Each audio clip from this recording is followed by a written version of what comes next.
देखिए, ये है आपका टॉपिक स्पेसिफिक हीट।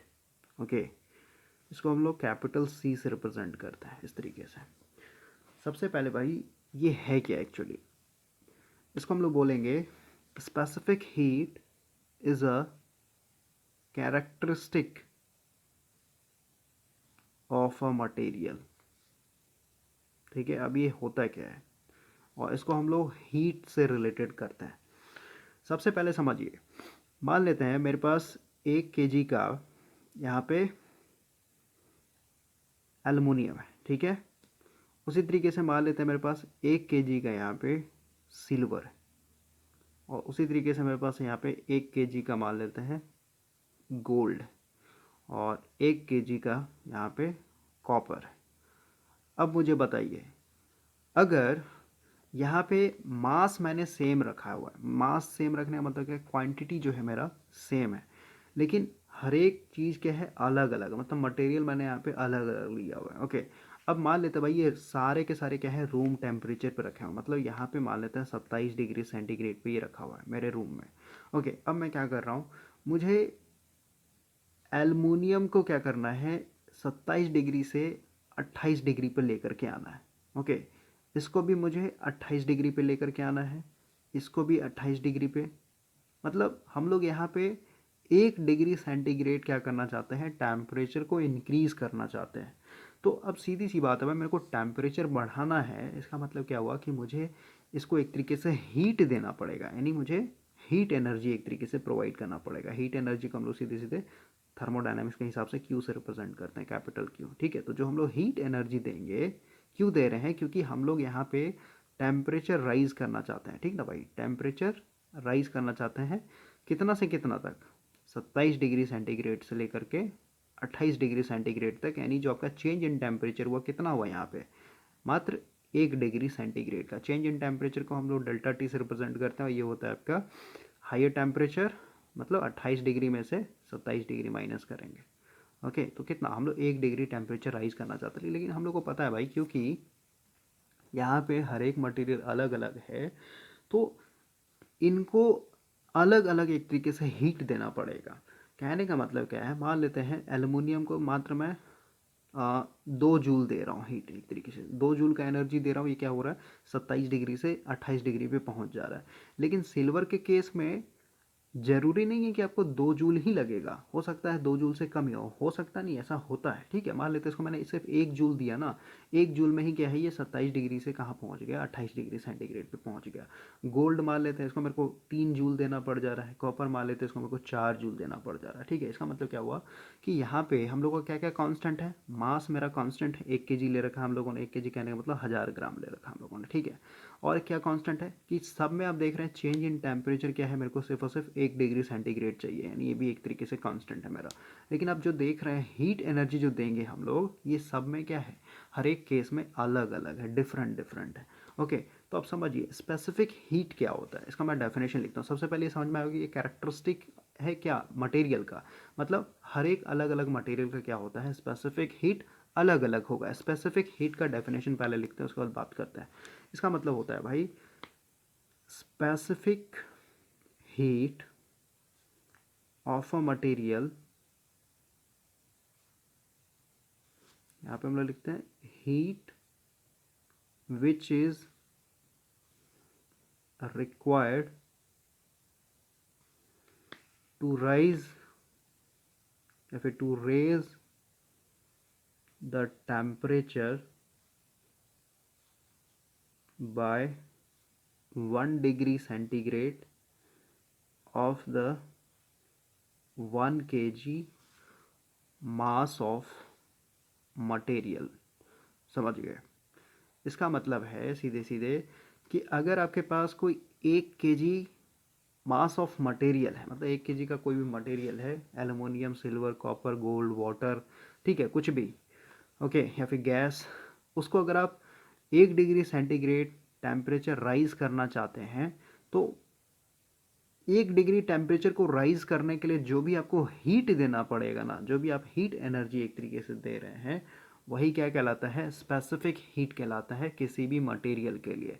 और स्पेसिफिक हीट जो होगा आपका हर एक मटेरियल का क्या हो जाएगा, अलग अलग हो जाएगा। तो अभी आप इमेजिन कीजिए कि मेरे पास एक बॉडी है भाई, ठीक है, या फिर कहिए बॉडी मतलब यहाँ पे कुछ भी हम लोग ले रहे हैं, एक बॉडी है जिसका मास मान लेते हैं have a mass of mkg, ठीक है, mkg हम लोग यहाँ पे मास लेकर के चल रहा है। और इसमें जो हम लोग हीट दे रहे हैं, इस mkg मास में जो हीट दे रहे हैं, यहाँ पे लिखता हूँ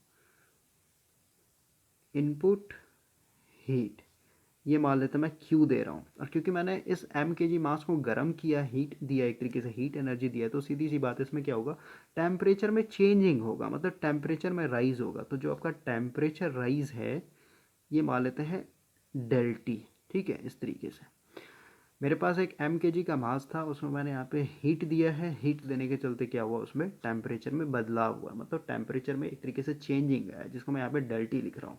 तो हम लोग इसी चीज़ को हम लोग थोड़ा सा लैंग्वेज में लिखते हैं, फॉर mkg मास, ठीक है, फॉर mkg मास मैंने यहाँ पे हीट कितना दिया है, Q, ठीक है, Q हीट एक तरीके से दिया है, यहाँ पे लिखता हूँ हीट गिवन।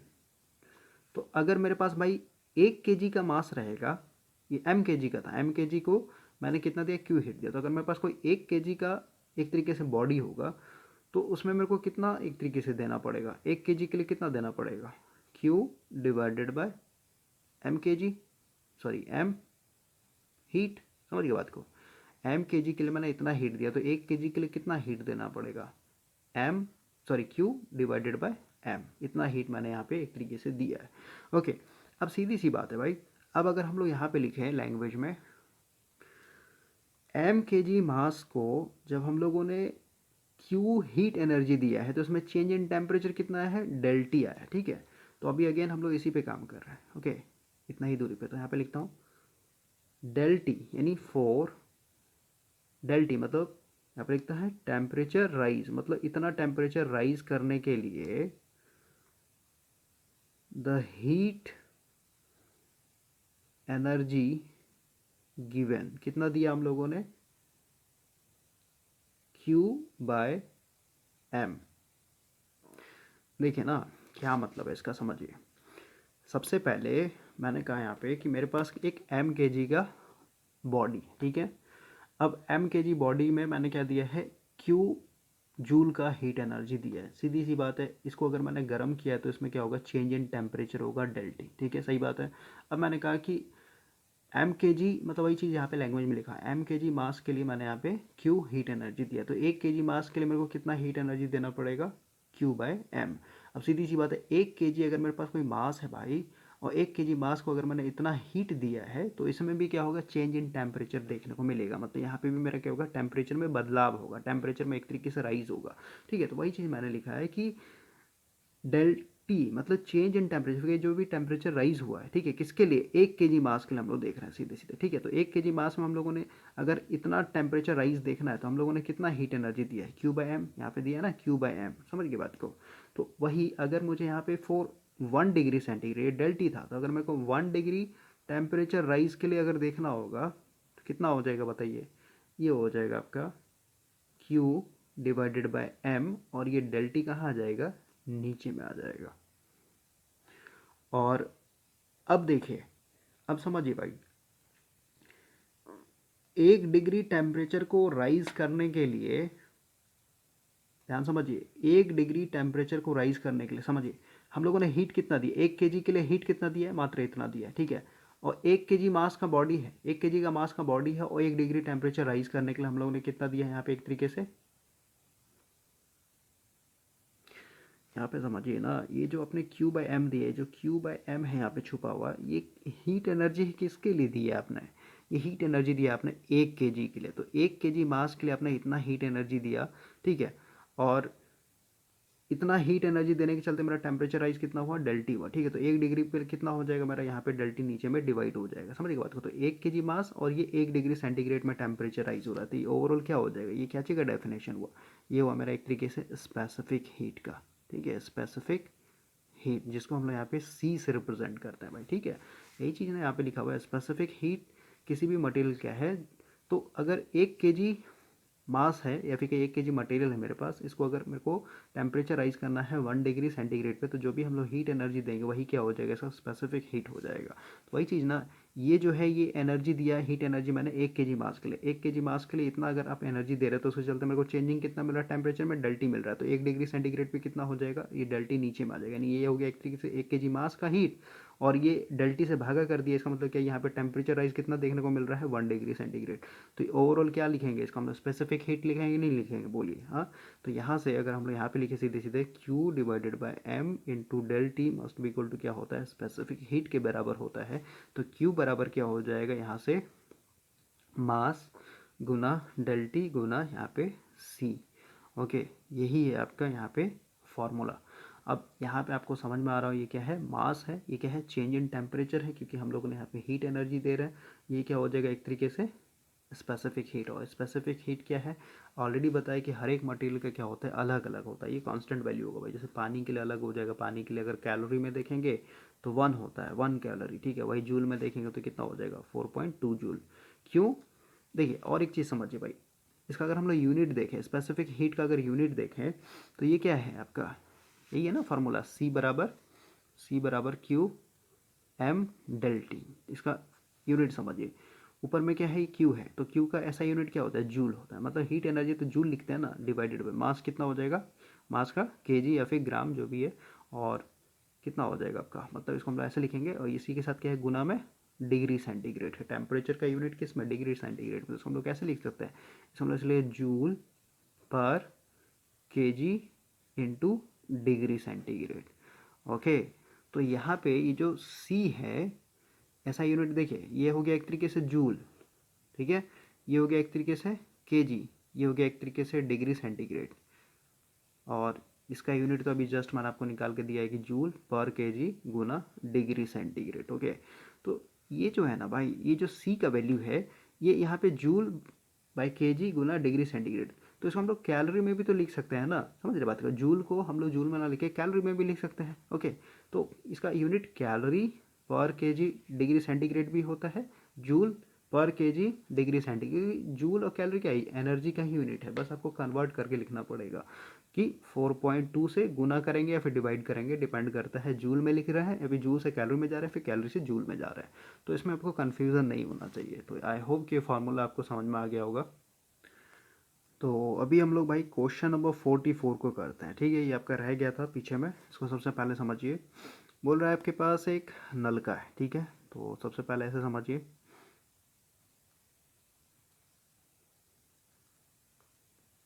ओके, ये आपका नल है, हो रहा है अ tap supply water at 22 degree centigrade, मतलब यहाँ से जो भी पानी आ रहा है इसका टेम्परेचर कितना है, 22 डिग्री सेंटीग्रेड, ठीक है। अब बोल रहा है a man takes 1 litre of water per minute at 37 degree centigrade from the geyser. मतलब क्या है, यहाँ से आपका ये टंकी का पानी आ रहा है, इस टंकी के पानी को आपने क्या कर रखा है, गीज़र में भेज रखा है। गीज़र कुछ नहीं होता है भाई, आप देखे होंगे इस तरीके का, आपका ये प्लास्टिक का बकेट टाइप का होगा, सिलेंड्रिकल टाइप का, या फिर किसी भी टाइप का हो सकता है, ओवल टाइप का, ठीक है। इसके अंदर आपका रॉड होता है, ठीक है, रॉड कहने का मतलब इस तरीके का रेजिस्टेंस होता है, ओके। और इसको हम लोग क्या करते हैं, सप्लाई देते हैं साइड से, मतलब इसको एक तरीके से जैसे हम लोग पानी गर्म करने वाला रॉड होता है ना, उसी तरीके से होता है, बस ये एक बॉक्स में पैक होता है। गीज़र का मैं दिखा दूंगा कैसा होता है, आप गूगल पे एक बार कर लीजिएगा, आपको पता चल जाएगा। ओके, इस तरीके का होता है। तो ये जो है ना, इसमें 2 वाल्व होगा, एक इनलेट और एक आपका आउटलेट, ठीक है।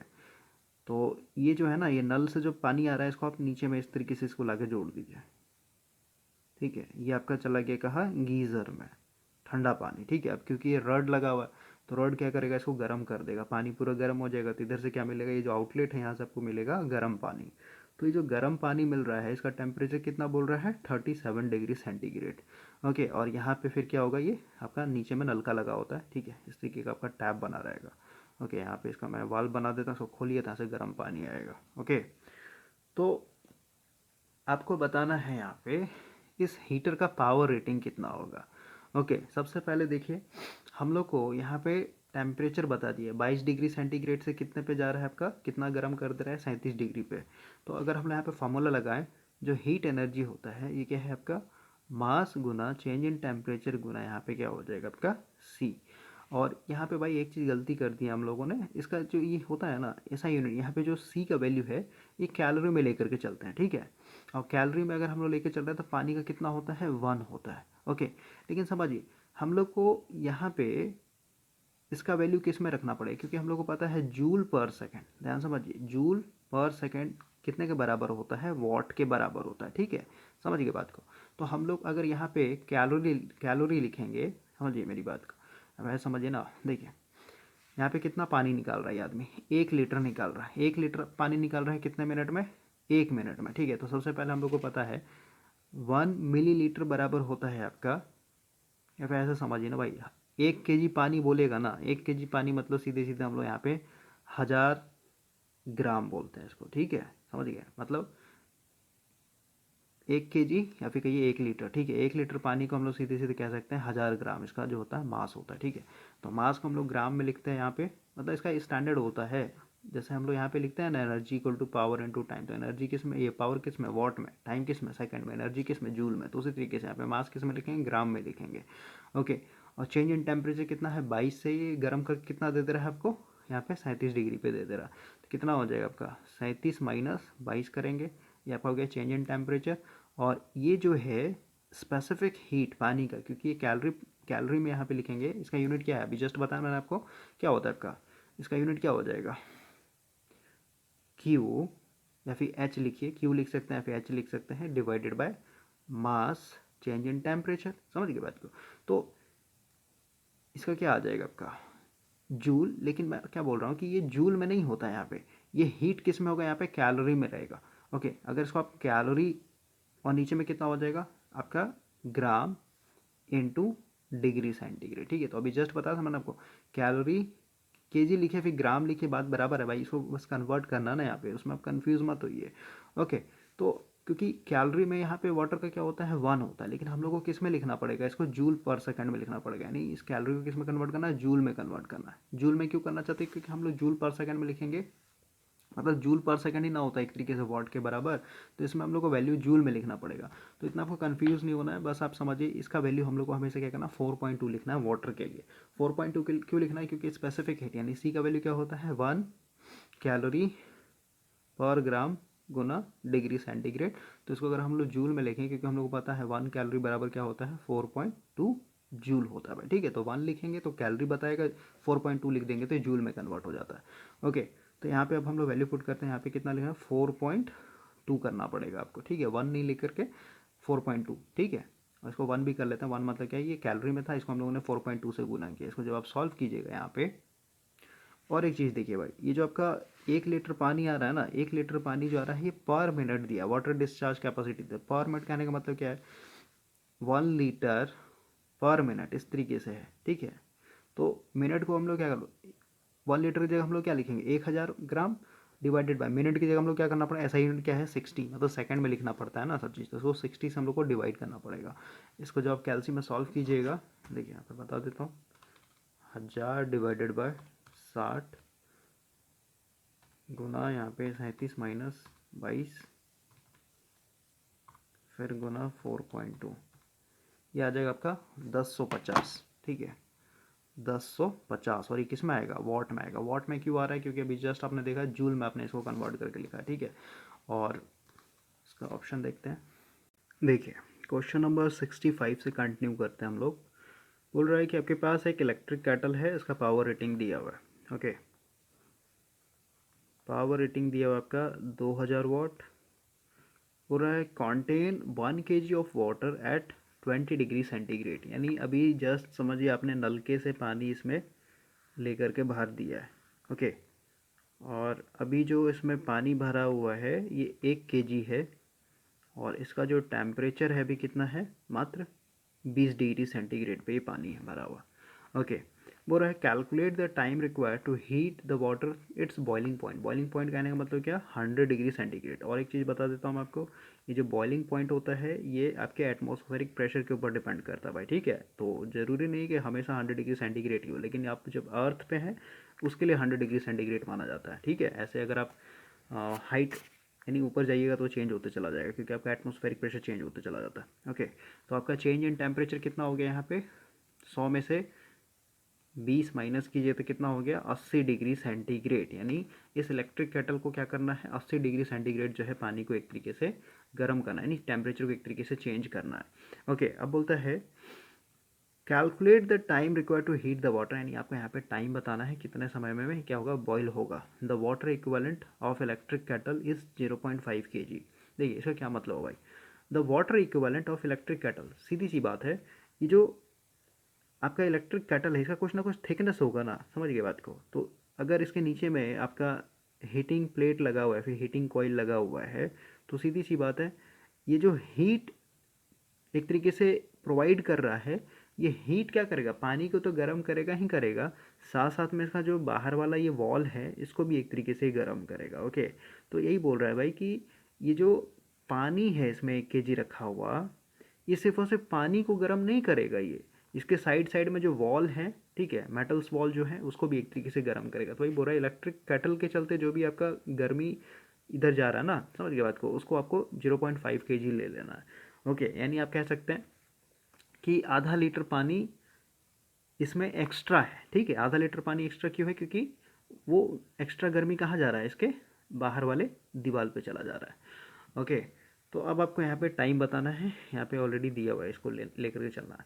तो समझिए भाई, सबसे पहले हम लोग यहाँ पे लगाते हैं अपना formula, heat energy equal to होता है m, जहाँ पे मास है, डेल टी इंटू सी। तो समझिए मास मेरा कितना हो जाएगा, 1 लीटर, 1 kg तो पानी है, 1 kg पानी का मतलब 1000 ग्राम हो जाएगा, ठीक है। और इसमें बोल रहा है कि इसका जो बाहर वाला एरिया है ना ये सब, इसके चलते आपका 0.5 kg और ले लेना है, ठीक है, वाटर का इक्विवेलेंट, ठीक है। इसका मतलब क्या हुआ, 0.5 kg कहना मतलब 500 ग्राम आपको और ले लेना है, ठीक है। ये आपका हो गया total mass. Change in temperature कितना है आपका, 80 आया हुआ है यहाँ पे, देख रहे हैं, चेंज इन टेम्परेचर यहाँ पे 80 है। तो 80 हम लोग यहाँ पे गुना करेंगे, हम लोग थोड़ा सा साफ तरीके से लिखते हैं, यानी 1500 ग्राम मास हो जाएगा, गुना 80 गुना यहाँ पे सी है, मतलब वही है, यानी 1 × कितना कर देंगे 4.2। ये कैलोरी में था, इसको हम लोगों ने क्या किया 4.2 से गुना किया, नहीं जूल से, जूल में ले लिया, वही चीज़ यहाँ पे लिया, जूल पर कैलोरी एक तरीके से लेकर चलना है आपको। ओके, तो ये जब आप चेंज कीजिएगा तो क्या आएगा आपका, यहाँ पे हीट एनर्जी आ जाएगा जूल में। इसको हम लोग अगर करें तो ये आ जाएगा भाई 504000, ये क्या है, जूल में है। ओके, अब हम लोग को यहाँ पे टाइम निकालना है ना, टाइम पूछा है कितना समय एक तरीके से ये लेगा। तो आपको पता है energy equal to power into time होता है। पावर आपका इलेक्ट्रिक केटल का ऑलरेडी यहाँ पे दिया हुआ है। ओके, एनर्जी आपने जस्ट निकाल लिया तो टाइम आ जाएगा यहाँ से, टाइम इक्वल टू क्या आ जाएगा, एनर्जी बाय पावर। एनर्जी कितना है आपका 504000, पावर है मेरा यहाँ पे 2000 वाट, 3 से 3 कट जाएगा, इसका आधा कर लेने, टाइम इक्वल टू कितना आ जाएगा आपके यहाँ से, ये जो आएगा ये टाइम किस में होता है, सेकंड में होता है, इसमें अपने जूल में रखा है। पावर आपका वॉट में है तो टाइम किस में आएगा, सेकंड में आएगा आपका, ठीक है। तो सेकंड को फिर मिनट में चेंज करना है ना, समझ के बात को। तो ये जो आया आपके किस में है, सेकंड में है भाई, सेकंड में। अब इसको मिनट में लेके जाना है, नहीं क्या करना होगा, फिर से मेरे को 60 से भागा देना पड़ेगा, 504 डिवाइडेड बाई 2 डिवाइडेड बाई 60। इसको जब हम लोग सॉल्व करेंगे 504 डिवाइडेड बाई 120 कर लेते हैं, ये सीधा आ जाएगा 4.2। ओके, यानी 4.2 मिनट लगेगा, और इसका आंसर हो जाएगा ये फर्स्ट वाला, ठीक है। 4.2 सेकेंड तो कभी होगा नहीं, सेकेंड अगर आप निकालते तो कितना हो जाएगा इसका 250, यानी 252 सेकेंड होगा। तो 252 सेकेंड तो ऑप्शन में है ही नहीं, तो ये मिनट में आपको चेंज करके देना पड़ेगा। नेक्स्ट क्वेश्चन देखिए, बोल रहा है आपके पास एक एटॉमिक पावर स्टेशन है, और इसका जो जनरेटिंग कैपेसिटी कितना है, 200 मेगावाट है, ठीक है। अब वो रहा the energy generated in a day, मतलब एक दिन में कितना एनर्जी जनरेट करता है। एनर्जी इक्वल टू क्या होता है, पावर इनटू टाइम होता है। पावर आपका दिया हुआ है 200 मेगा, को हम लोग को वॉट में लाना पड़ेगा, यानी 6 से गुना करना पड़ेगा। टाइम कितना है जनरेटेड इन अ डे, एक दिन में ना, तो टाइम किस में होता है, सेकंड में होता है आपका, ठीक है। तो यहाँ पे 24 ये क्या है, घंटा हुआ आपका, आवर है, इसको 60 से गुना करें मिनट हुआ, फिर से 60 से गुना करेंगे तो सेकंड हो जाएगा। इसको जब आप सॉल्व कीजिएगा कैल्सी में तो इसका वैल्यू आएगा भाई, ये आ जाएगा, कैल्सी में डालिए तो 1.728 गुना 10⁻13 जूल आएगा आपका ये, ठीक है। लेकिन ऑप्शन के हिसाब से देखेंगे तो ऑटोमेटिक कितना, 1 2 3 डिजिट के बाद आगे सरकाइए तो 13 की जगह कितना हो जाएगा, 10 हो जाएगा, यानी फोर्थ नंबर हो जाएगा ये। देखिए नेक्स्ट क्वेश्चन बोल रहा भाई कि आपके पास एक रेजिस्टिव कॉइल है, ठीक है। इस तरीके का हम लोग मतलब कॉइल बनाई या फिर ऐसे बनाई, रेजिस्टेंस कोई मतलब नहीं है, ठीक है। इस तरीके समझिए आपके पास एक रेजिस्टिव कॉइल है, is immersed in 42 kg of water, मतलब इसको हम लोगों ने समझिए एक बाल्टी में ही पूरा पूरा ऐसे डुबा रखा है, ओके। ये पूरा पूरा बाल्टी में पानी भरा हुआ है, इसमें हम लोगों ने हीटर को डुबा दिया है भाई। अब बोलता है, इसका हम लोग लिख लेते हैं 60 ओम है रेजिस्टेंस का वैल्यू, और पानी का क्वांटिटी कितना है, 42 kg। अब बोल रहा है भाई what is the rise of temperature of water per minute if study current flow, यानी इसमें 7 एम्पियर, यानी यहाँ पे इसको हम ऐसे सोर्स से जोड़ देते हैं, इसमें 7 एम्पियर जो है एक तरीके से करंट फ्लो हो रहा है, ओके। तो अब इसमें बताना है कि टेम्परेचर कितना राइज होगा, ये आपसे पूछा गया भाई, ठीक है। तो टेम्परेचर राइज कहने मतलब अगेन हम लोग का ये फॉर्मूला लगेगा, Q बराबर यहाँ पे मास गुना चेंज इन टेम्परेचर गुना आपका C। तो मास देखिए, मास कितना है, 42 kg है, तो 42 kg मतलब क्या, इसको सीधे सीधे मतलब 1 kg में, मतलब इसको ग्राम में चेंज कर लिए ना भाई, लीटर में नहीं दिया, केजी में दिया, ठीक है। तो इसको 1000 से गुना करने में 42,000 हो जाएगा, ओके। मास हम लोग को पता है, चेंज इन टेम्परेचर हम लोग को यहाँ पे फाइंड आउट करना है, बोला व्हाट राइज ऑफ टेम्परेचर, ठीक है, ये हम लोग को निकालना है, ठीक है। सी तो हम लोग को ऑलरेडी पता है, सी क्या होगा 1 कैलोरी, इसको जूल पर सेकंड में करें तो 4.2 से गुना करना पड़ेगा, ठीक है। और हम लोग को यहाँ पे क्यू भी एक तरीके से निकालना पड़ेगा, तो क्यू हम लोग निकाल सकते हैं। क्यू कैसे निकालेंगे, तो इसमें देखिए ऑलरेडी हम लोग को पावर पता है भाई, ठीक है। ये रेजिस्टेंस दिया हुआ, करंट दिया हुआ, तो अगर हमने यहाँ पे पावर निकाले, पावर इक्वल टू क्या हो जाएगा, आई स्क्वायर आर। तो आई कितना है, 7 का स्क्वायर इंटू रेजिस्टेंस मेरा 60 है, इसको जब आप कैल्सी में पुट कीजिएगा तो यहाँ से आएगा आपका 2940, ठीक है। 2940 वाट का क्या है, एक तरीके से हीटर है, ठीक है, यानी इसका पावर रेटिंग यहाँ पे आपका निकल गया एक तरीके से। अब देखिए पावर आपको पता है, अब आपको पता है एनर्जी चाहिए ना, मेरे को ये क्यू चाहिए, क्यू क्या है, ये एनर्जी इसको बोलते हैं भाई, ठीक है। तो एनर्जी इक्वल टू क्या होता है, पावर इनटू टाइम होता है। तो यहाँ पे अगर आप देखेंगे तो यहाँ पे लिखा है व्हाट राइज ऑफ टेम्परेचर पर मिनट, मतलब 1 सेकंड के लिए, मतलब 1 मिनट के लिए बोल रहा है, टाइम आपका दिया हुआ। तो पावर मेरा हो जाएगा 2940 गुना टाइम कितना है, टाइम 1 मिनट है, लेकिन यहाँ पे टाइम होता है किस में, सेकंड में होता है, यानी क्या करना होगा मेरे को यहाँ पे 60 से एक तरीके से गुना करना पड़ेगा। इसको जब आप सॉल्व कीजिएगा तो एनर्जी आ जाएगा आपका 1764 और 2 जीरो, ठीक है, इतना आ गया आपका जूल। जूल क्यों लिख रहा हूँ, क्योंकि एनर्जी का क्या है, ये वॉट में है, ये सेकंड में, तो ऑटोमेटिक क्या हो जाएगा, जूल में हो जाएगा, ठीक है। इतना जो है मेरा एक तरीके से एनर्जी, एनर्जी को हम लोग क्या बोलते हैं, सीधे सीधे क्यू बोलेंगे, क्योंकि क्यू भी क्या है, एक तरीके से एनर्जी है ना भाई, हीट एनर्जी बोलिए या फिर कुछ भी बोलिए, heat is the form of क्या है, एनर्जी, ओके। तो यहाँ से मेरा एनर्जी आ गया। अब हम लोग यहाँ पे वैल्यू पुट करते हैं, तो यहाँ पे देखिए Q equal to mass delta into C, तो क्यू की जगह मैं कितना लिखूँ, 1764 और इधर भागा दे दें, मास कितना हो जाएगा, 42 kg था, यानी 42,000, और सी कितना हो जाएगा, C1 × 4.2, और यहाँ से क्या आ जाएगा हम लोग का चेंज इन टेम्परेचर। तो जब कैल्शियम में पुट कीजिएगा तो यहाँ से आपका जो डेल्टी आएगा ये आपका 1 डिग्री सेंटीग्रेड आएगा, ओके। इसका मतलब क्या हुआ, आपके पास एक हीटर था जिसका रेजिस्टेंस 60 ओम था, करंट 7 एम्पीयर फ्लो हो रहा था, तो इसमें आपका ओवरऑल पावर कितना है, पहले हीटर पावर कितना है 2940। यहाँ से हम लोगों ने 1 मिनट में देखा कि 1 मिनट में एनर्जी कितना आएगा, तो 1 मिनट में एनर्जी आपका इतना, ये एक तरीके से जनरेट करेगा, ठीक है। और इस एनर्जी के चलते आपका वाटर यानी 42 kg का जो पानी है, मान लेते हैं 27 डिग्री सेंटीग्रेड पे है, तो ये सीधे सीधे कितने में आ जाएगा, 28 डिग्री सेंटीग्रेड पे आ जाएगा, यानी 1 डिग्री सेंटीग्रेड इसका राइज अप हो जाएगा। तो इसका आंसर थर्ड होगा। नेक्स्ट क्वेश्चन देखिए इसी तरीके से है, बोल रहा है आपके पास एक इमर्शन हीटर है, मतलब वही पानी गर्म करने वाला रड है, इसका पावर रेटिंग दिया होगा। देखिए थोड़ा सा हम लोग न्यू पेज पे आते हैं, यहाँ पे पावर रेटिंग दिया हुआ है 418 वाट। अब हो रहा है it should heat a litre मतलब 1 लीटर पानी है, ठीक है। 1 लीटर पानी कहने मतलब क्या, 1000 ग्राम वाटर है, ठीक है, या फिर कहिए मतलब 1000 ग्राम होता है भाई। अब यहाँ पे बोल रहा है फ्रॉम 10 डिग्री टू 30 डिग्री, मतलब 10 डिग्री से, तो यहाँ पे 30 डिग्री से चेंज इन टेम्परेचर कितना हो जाएगा, 30 में से 10 घटाएंगे यानी 20 डिग्री सेंटीग्रेड हो जाएगा। ठीक है, तो आपको बताना है समय बताना है, ठीक ना भाई, कि 1 लीटर पानी को गर्म करना है कितने से, 10 डिग्री सेंटीग्रेड से 30 डिग्री सेंटीग्रेड, तो उसमें समय कितना लेगा। ठीक है, टाइम आपको बताना है, तो टाइम हम लोग को यहाँ पे निकालना। तो टाइम एनर्जी इक्वल टू क्या होता है, पावर इनटू टाइम होता है। ठीक है, पावर हम लोग को पता है, एनर्जी हम लोग को निकालना पड़ा, तो टाइम यहाँ से क्या हो जाएगा, एनर्जी डिवाइडेड बाय पावर। ठीक है, ये पता है हम लोग को एनर्जी निकालना, एनर्जी इक्वल टू यानी हीट एनर्जी इक्वल टू क्या हो जाएगा, मास, मास मेरा कितना 1 लीटर यानी 1000 ग्राम, गुना चेंज इन टेम्परेचर कितना है 20 डिग्री सेंटीग्रेड। ठीक है, और क्योंकि ये पानी है तो पानी की जगह क्या करेंगे 1 × 4.2 करेंगे। ठीक है, तो ऑटोमेटिक क्या होगा, यहाँ से मेरा किस में आ जाएगा, वॉट में आएगा ये, सॉरी मतलब जूल में आएगा।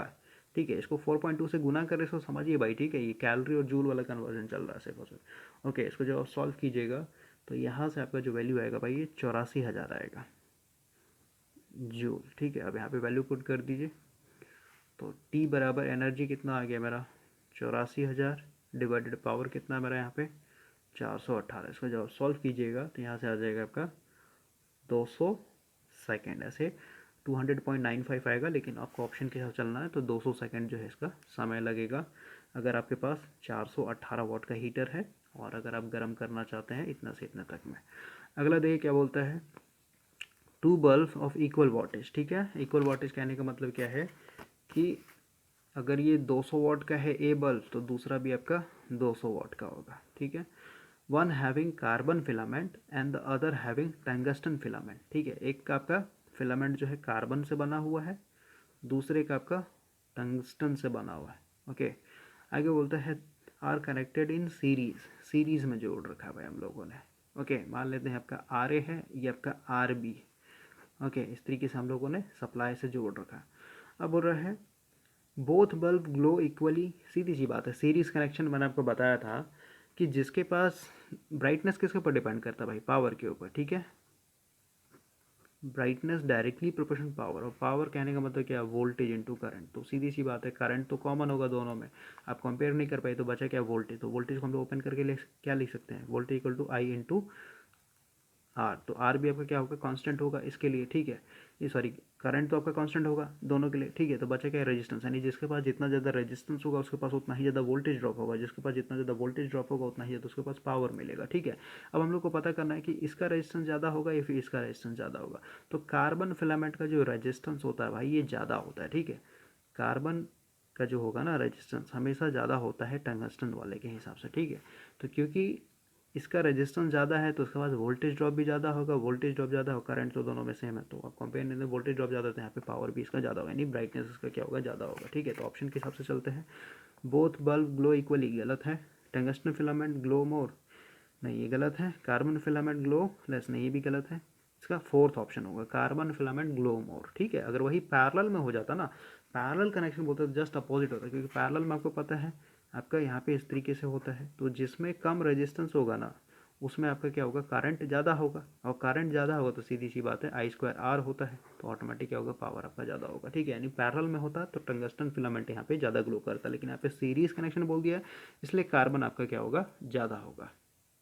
देखिए नेक्स्ट क्वेश्चन आपका बहुत ही ईजी है, बोल रहा है आपके पास 2 वायर है भाई। ओके, तो वायर ए यहाँ पे लिखता हूँ मैं, वायर ए और इधर है आपका वायर बी। ओके, बोल रहा है कि आपके पास 2 वायर है, इनका जो लेंथ का रेशियो है 3:1 है। ठीक है, लेंथ इक्वल टू 3, इधर आपका 1। ओके, अगला बोलता है डायमीटर रेशियो, तो डायमीटर है आपका 1 तो इधर हो जाएगा आपका 2। ओके, और आगे बोल रहा है the specific resistance, specific resistance कहने का मतलब क्या है, रो का वैल्यू दिया हुआ है, एक का 1 है तो दूसरे का आपका यहाँ पे 20 है। आगे बोलता है आर ज्वाइंट इन पैरेलल, यानी ए और बी जो है दोनों वायर क्या है, पैरेलली ज्वाइंट है इस तरीके से across a cell of 2 volt.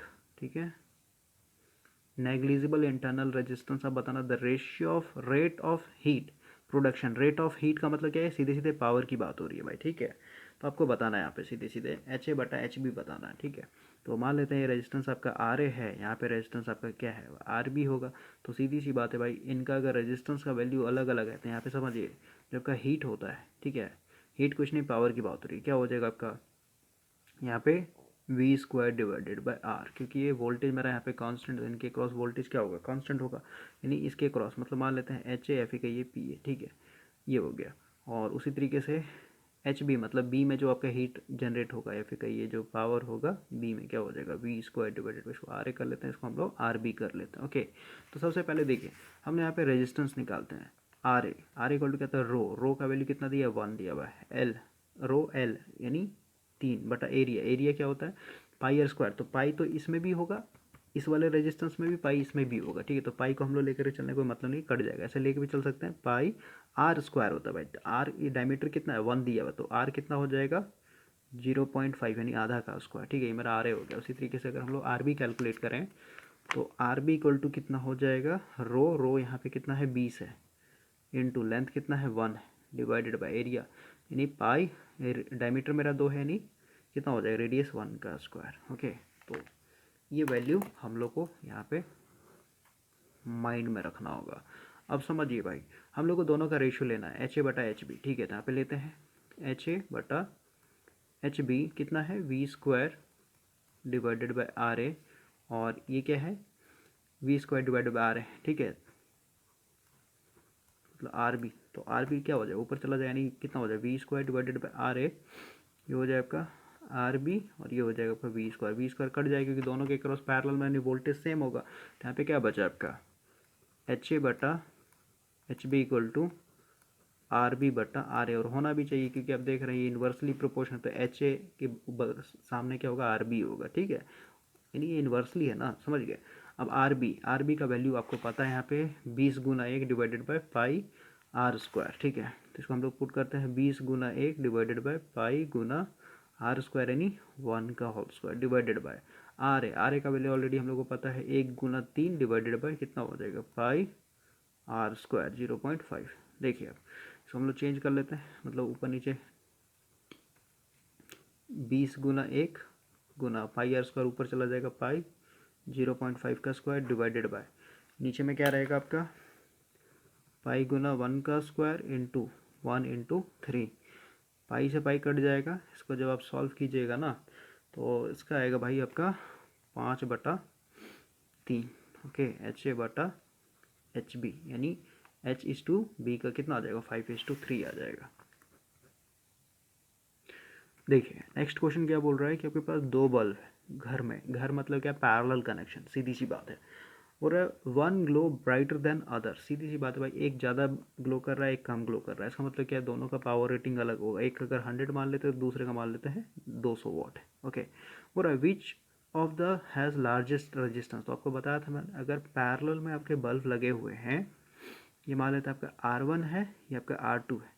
Okay, तो पैरेलल में क्या होता है भाई कि जिसका रेजिस्टेंस कम होगा ना, समझ गए बात को, वहाँ पे एक तरीके से ब्राइटनेस ज़्यादा होता है।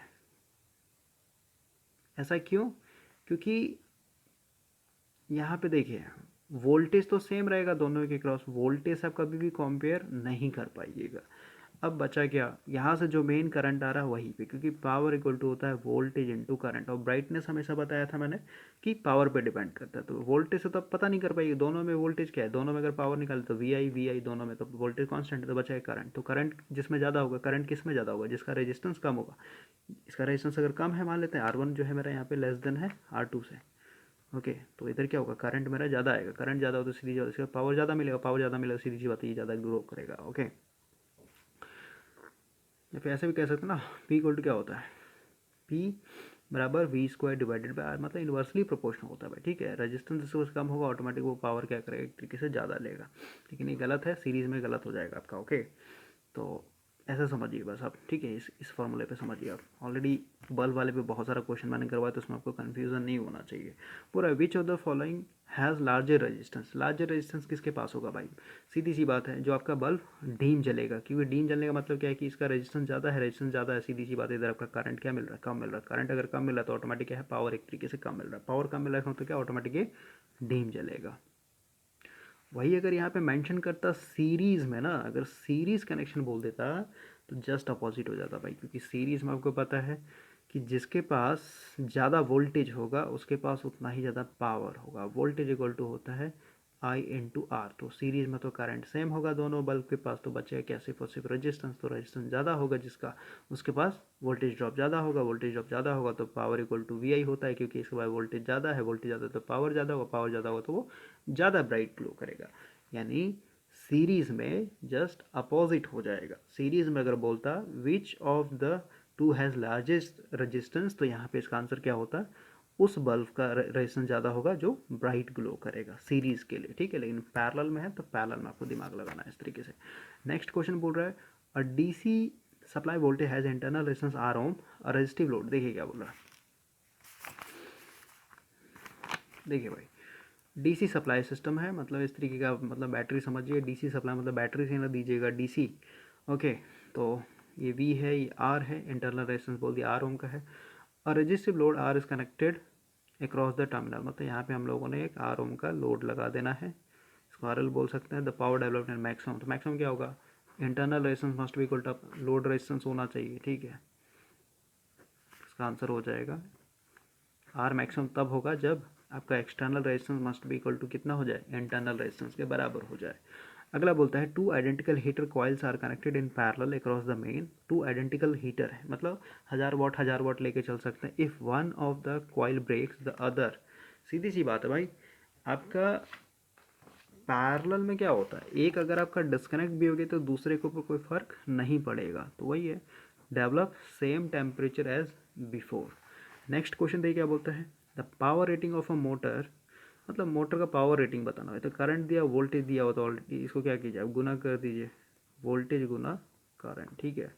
और मोटर या फिर मशीन ये सब आप पढ़ रहे हो तो ये सब का क्या मतलब होता है आपको पता होना चाहिए भाई, ठीक है। वोल्टेज रेटिंग मतलब कि कोर के एक तरीके से इंसुलेशन के हिसाब से डिसाइड किया जाता है, ठीक है। और करंट रेटिंग मतलब आपका जो वाइंडिंग का थिकनेस डाला गया है ना उसमें, उसके ऊपर डिफाइन किया जाता है, ओके। तो ऐसा नहीं कि आप इससे कितना भी करंट ले सकते हैं। आप ज़्यादा करंट खींचिएगा तो आपका कॉइल बर्न आउट हो जाएगा, ठीक है। अगर आप ज़्यादा वोल्टेज दीजिएगा तो आपका कोर का जो इंसुलेशन वो खराब हो जाएगा, क्योंकि आपको पता है मोटर या फिर जनरेटर सब क्या है, आपका इलेक्ट्रोमैग्नेट पे काम करता है। इलेक्ट्रोमैग्नेट बनाने का मतलब क्या है, बिजली से हम लोग मैग्नेट बना रहे हैं। बिजली से मैग्नेट बनाने का मतलब क्या है कि आप यहाँ पे एक तरीके से कोर यूज़ करेंगे और कोर और वाइंडिंग के बीच में इंसुलेशन होना चाहिए, ओके। तो उसको गुना कीजिए, आप कितना हो जाएगा, 40 गुना 400, 4×4 = 16 और 3 जीरो आ जाएगा, यानी 16,000 वाट आ जाएगा।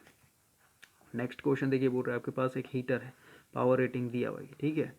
और मतलब 240 वोल्ट दीजिएगा ना तो ये 960 वाट एक तरीके से पावर एक तरीके से कंज्यूम करेगा। अब आपको बताना है अगर इसको 200 वोल्ट पे जोड़िएगा तो उस समय करंट कितना खींचेगा, ये बताना है। देखिए भाई, सबसे पहले आपका क्या बोला है, एक हीटर है, तो हीटर को हम लोग रेजिस्टेंस से रिप्लेस कर सकते हैं और इसको हम लोग को जोड़ देना है। कितने पे जोड़ देना है, इतने पे नहीं जोड़ना है, हम लोग को जोड़ना है 200 वोल्ट पे, ठीक है।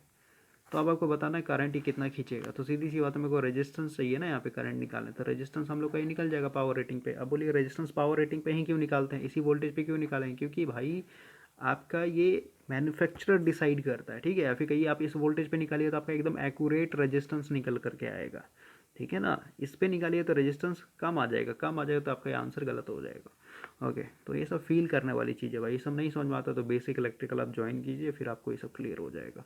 पावर इक्वल टू होता है आपका, यानी रेजिस्टेंस इक्वल टू क्या हो जाएगा, V² divided by power. Voltage कितना बना यहाँ पे, 240 गुना 240 डिवाइडेड बाय 960, एक जीरो से एक जीरो कट जाएगा और 24 4 बार में चला जाएगा, ठीक है। और इसको काट लेते हैं, 4 6 जाए, यानी 60 आ जाएगा, ठीक है। रेजिस्टेंस आपका यहाँ से 60 आ जाएगा। इसको सॉल्व कर लेते हैं, इक्वल टू वोल्टेज 200 बट्टा फिर 60 कट जाएगा, इसको कर लेते हैं, यानी 10/5, हाँ 10/3 एम्पियर आएगा, ओके। इसका 4th नंबर हो जाएगा। नेक्स्ट क्वेश्चन देखिए भाई, ऐसे ये वीडियो काफ़ी लंबा हो गया होगा, तो अभी कितना बच रहा है, 76 से 95 तक है ना। 76 से लेकर के 95 का जो क्वेश्चन होगा इसको हम लोग नेक्स्ट वीडियो में कवर कर लेंगे, फिर आपका चैप्टर 4 भी एक तरीके से कवर हो जाएगा, ओके।